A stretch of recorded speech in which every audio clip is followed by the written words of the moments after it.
I mean, picture a highway, right? You know the exact kind. Oh, absolutely. Bumper to bumper. Yeah, bumper to bumper, the air is just thick with diesel exhaust, and miles of heavy trucks are crawling at like a fraction of their top speed. Just burning fuel sitting in idle. Exactly. They are moving bulk cargo across the country, right? But here's the crazy part.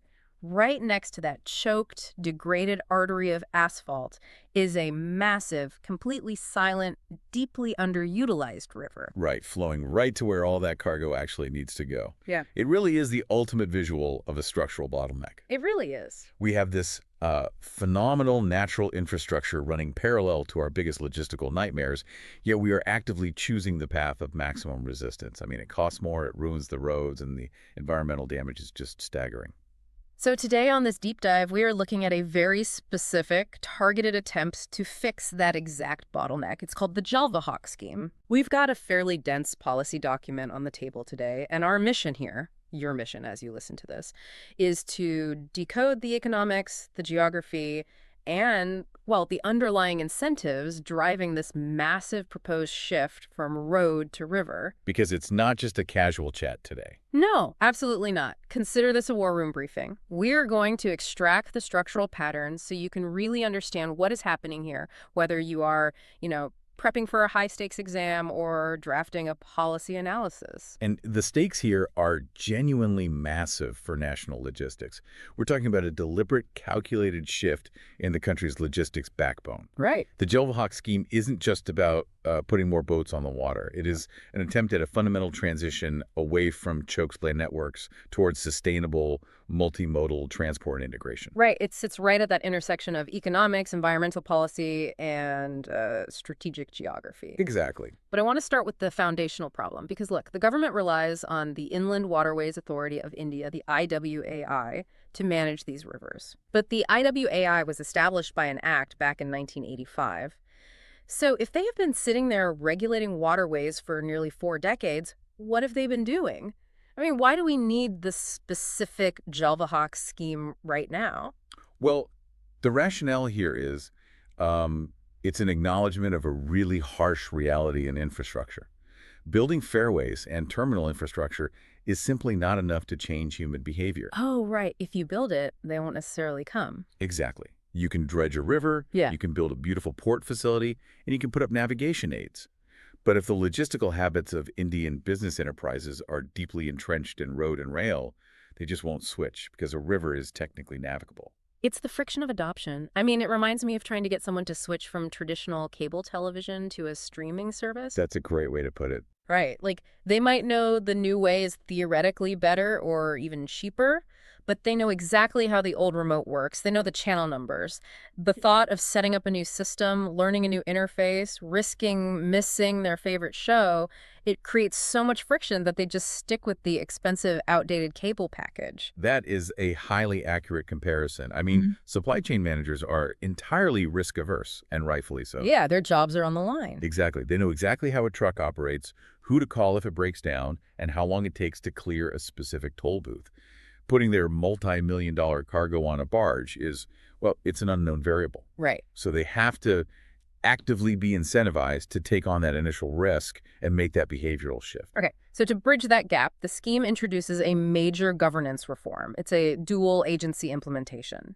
They paired the IWAI, which is the traditional regulatory body responsible for fairway development, with Inland and Coastal Shipping Ltd, or ICSL. Right, which is a subsidiary of the Shipping Corporation of India. Exactly. And that pairing of a regulator with a corporate executor, it's a brilliant move to drive a targeted business intervention. The IWAI maintains the physical water and the infrastructure, while ICSL, acting as a corporate entity, handles the actual business mechanics of getting the cargo onto that water. That institutional synergy is a massive structural advantage, isn't it? Oh, absolutely. Because you aren't asking a government regulator to run a commercial sales pitch. You have a corporate entity speaking the actual language of business to the logistics sector. But realistically, businesses don't change behavior just because the governance structure is clever. No, they definitely do not. They change because the math works. So let's look at the financial ammunition here. The financial outlay for Jalvahak is 95.4 crore rupees. Yes. And they're aiming for an 800 million ton kilometer modal shift. The primary mechanism driving this is an incentive of up to 35% reimbursement on operating expenditure, or OPEX. Right, and we need to pause on that term.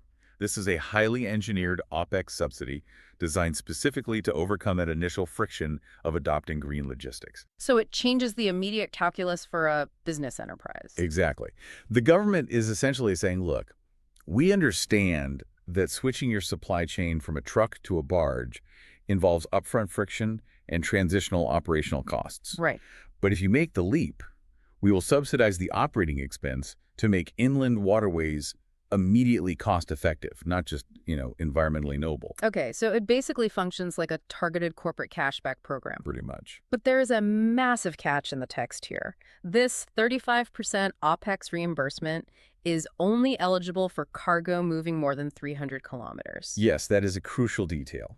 I see a glaring gap here, though. If they are only targeting cargo moving over 300 kilometers, aren't they completely ignoring the regional short-distance trucking that causes a massive portion of our daily traffic jams? Well, it seems counterintuitive at first glance, but you really have to look at the mechanics of water transport. Loading and unloading a barge takes significantly more time and infrastructure than a truck. Oh, right, the handling part. Exactly. If you are only moving cargo, say 50 or 100 kilometers, the time and costs spent on that double handling, getting it off the truck onto the barge and back onto a truck at the destination, that completely negates any efficiency gained from the water route. I see. So the 300-kilometer minimum is a deliberate filter. They don't want to subsidize a local ferry moving goods across a river. They want to fundamentally alter interstate bulk cargo routes. Exactly. The administrative vocabulary to remember here is that this is an OPEX subsidy to overcome adoption friction for long-haul cargo. That forces the impact onto systemic logistics arteries rather than just, local bottlenecks. Okay, so if the math works, the geography still has to cooperate. And the geographic strategy of Jalvahak is hyper-focused on eastern India. Very much so. The fixed-day scheduled sailing services operate on 3 specific national waterways. We have NW1, which is the massive Ganga-Bhagirathi-Hooghly system connecting Kolkata, Patna, Varanasi, and back. Right. Then NW2 running on the Brahmaputra connecting Kolkata to Pandu in Guwahati.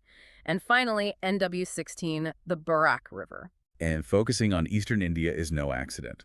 This is where logistics meets geopolitical standing. To utilize NW16 effectively from Kolkata, cargo actually travels via the Indo-Bangladesh Protocol Route, or the IBPR. Okay, so this is where the story gets much bigger than just saving a few rupees on shipping. The region is historically very complex to navigate strictly by land. Incredibly complex. If you look at the map of eastern India and the northeast, land routes are heavily constrained by geography and international borders. Moving bulk cargo solely by road or rail through those narrow land corridors is slow, it's vulnerable to disruption, and it's highly inefficient. Right, the Chicken's Neck corridor and all that. Exactly. So the Indo-Bangladesh Protocol Route bypasses those land bottlenecks entirely by utilizing shared river systems. So utilizing the IBPR is about strategic connectivity. Yeah. It secures our supply chains to the northeast region. Yes, and it strengthens cross-border infrastructure integration with Bangladesh. When you integrate your supply chains with a neighboring country's waterways, you're building mutual economic dependence. Shared infrastructure requires shared maintenance, shared regulations, and it creates shared economic benefits. It enhances the reliability of long-haul cargo movement in a way that isolated, purely domestic road building never could. That dual benefit is fascinating. You get cheaper domestic shipping and stronger international ties simultaneously. Exactly. So if we zoom out and look at the broader framework of this scheme, you can really evaluate it across 3 distinct pillars: economy, environment, and governance. Yes, that's the perfect way to structure it. Economically, you have the decongestion of roads and railways, which lowers the overarching logistics costs for the entire nation. Right. Environmentally, moving bulk cargo by water is drastically more fuel efficient than road transport. It facilitates lower carbon emissions, which is why we keep using the term green logistics. And governance is that IWAI and ICSL synergy we talked about earlier, bringing multimodal transport integration to reality. But look, policy analysis isn't just about pointing out the intended benefits. We have to look at the stress points. Based strictly on the parameters of the text, where are the realistic limitations of Jalvahak? Because this cannot be a flawless master plan. No, it's definitely not flawless. The text reveals a few very stark vulnerabilities, starting with the timeline. Jalvahak has an initial approved time frame of just 3 years. Wow, just 3 years. Just 3 years. And in the context of corporate supply chain planning, 3 years is nothing. Businesses sign 5 or 10-year logistics contracts, so there's immense pressure for immediate industry uptake. Okay, so if you build the cashback program and nobody swipes the card before the timer runs out, the program just dies. Exactly. If business enterprises hesitate, that 95.4 crore rupee outlay sits completely stranded. Yes. The scheme's extension explicitly depends on performance and industry uptake during this really narrow pilot phase. Okay, what's the next vulnerability? The second vulnerability ties back to your earlier point about the 300-kilometer threshold. Filter. Right. While it filters out inefficient short-haul double handling, it is an incredibly strict constraint. There are many mid-range supply chains, say 250 kilometers, that might really benefit from water transport, but they are entirely excluded from the financial nudge. It's a double-edged sword then. You ensure the subsidy only goes to massive systemic shifts, but you also cut out potential mid-range early adopters who might have helped build that initial momentum you need for the 3-year window. That's spot on. But there's a third physical limitation here that we haven't touched on yet, and honestly, it might be the biggest hurdle of all. What's that? The rivers themselves. Implementation rests entirely on the IWAI maintaining navigability and terminal infrastructure. And the Ganga and the Brahmaputra are not static concrete canals. They are incredibly dynamic, shifting entities. Well, what does that actually mean for a logistics company trying to run a scheduled service? We say a river is dynamic, but how does that disrupt a supply chain? Think about the silt. A river carries millions of tons of silt. During the monsoon, the water levels surge, banks erode, and entirely new sandbars are formed. Oh, wow. Yeah, and then when the water recedes in the dry season, the navigable channel, the fairway, might have completely moved or might be too shallow for a fully loaded barge to pass. Maintaining a fairway requires constant, year-round surveying and dredging to physically remove that sediment. So if the IWAI falls behind on dredging, or if a terminal isn't maintained to handle the seasonal shifts in water level, the boats literally cannot move. Precisely. And if the fairway isn't reliable, the 35% OPEX subsidy becomes completely irrelevant. A logistics manager won't care about a 35% discount if their cargo is stuck on a sandbar for 2 weeks. Right, because time is money. Exactly. The physical geological reality of the river dictates the success of the financial policy. That is the exact kind of multidimensional thinking you need if you are trying to synthesize this information. I mean, Jalvahak does not exist in a vacuum. If you are drafting a policy brief or answering a strategic question on this, you must continuously connect it to broader macro themes. You have to interlink these concepts. When you talk about lower carbon emissions, frame it within climate resilience and green logistics. Right. When you discuss the Brahmaputra and Barak rivers, frame it around inclusive growth and Eastern regional development. Okay, let's put this into practice.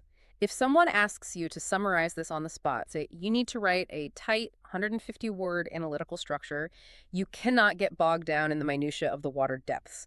You need 3 solid pillars. Okay, so for a highly concise summary, your introduction just needs to define Jalvahak crisply.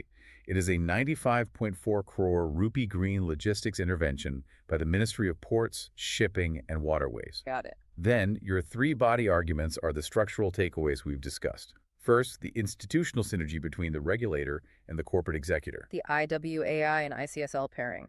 Exactly. Second, the financial nudge of the 35% OPEX reimbursement targeting long-haul cargo over 300 kilometers. And third, the strategic Eastern connectivity via the Indo-Bangladesh protocol route. And your concluding thought in that short format. You focus on the ticking clock.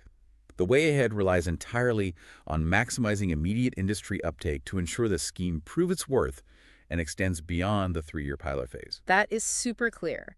But what if you have the space to go deeper? Say you are writing a comprehensive 250-word evaluation.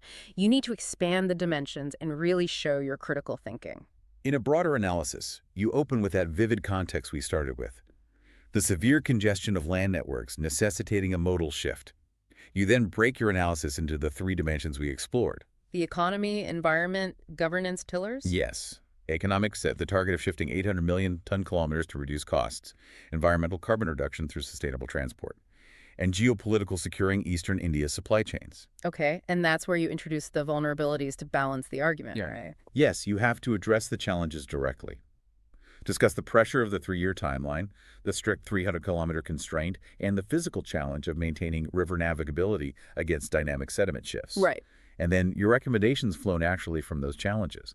You advise constant monitoring of industry performance, and you emphasize the critical need for IWAI to maintain reliable fairway terminals. You conclude by framing the scheme not just as a temporary subsidy, but as a vital step towards sustainable multimodal transport. Exactly. Okay, so if you are taking notes, there are 4 specific terms you need to underline and actively use when discussing this topic: multimodal transport integration, green logistics, OpEx reimbursement, and the Indo-Bangladesh protocol route. And using that specific administrative vocabulary really elevates your analysis. It demonstrates that you understand the mechanics of governance reform, rather than just, repeating the broad goals of the policy. Right, it shows you know the how, not just the what. So look, if you take nothing else away from this deep dive session, remember the trifecta that makes Jalvahak tick. Let's hear it. You've got the nodal ministry, the Ministry of Ports, Shipping, and Waterways Engineering, a dual implementation strategy with IWAI and ICSO. They are throwing down a 95.4 crore rupee budget to hit an 800 million ton-kilometer shift. Right, and the mechanism driving that shift is the 35% OpEx subsidy for distances greater than 300 kilometers. Yes. And the battleground for this logistical transition is entirely focused on the east.